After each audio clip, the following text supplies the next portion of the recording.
સુરત શહેરમાંથી ભ્રષ્ટાચારનો વધુ કિસ્સો પ્રકાશમાં આવ્યો છે, જ્યાં લાંચ રૂશ્વત વિરોધી બ્યુરોએ મોટી કાર્યવાહી કરીને સુરત મહાનગરપાલિકાના એક લાંચિયા કર્મચારીને રંગે હાથે ઝડપી પાડ્યો છે. સુરત મનપાના વરાછા ઝોનમાં આકારણી ક્લાર્ક તરીકે ફરજ બજાવતો રાકેશ વનમાળી એક સન્માનિત નાગરિક પાસેથી ગેરકાયદેસર રીતે પૈસા પડાવતા એસીબીના સંકજામાં આવી ગયો હતો.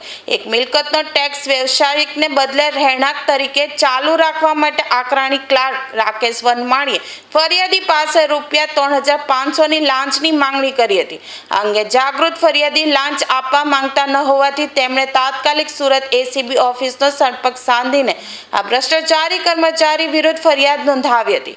ફરિયાદના આધારે એસીબીની ટીમે વ્યાપક આયોજન કરીને વરાછા ઝોનની કચેરી નજીક એક સફળ લાંચનું છટકું ગોઠવ્યું હતું. ફરિયાદી જ્યારે નિયત કરાયેલી ₹3,500ની લાંચની રોકડ રકમ આપવા પહોંચ્યા ત્યારે ક્લાર્ક રાકેશ વનમાળીએ નફટાઈપૂર્વક લાંચની રકમ સ્વીકારી હતી.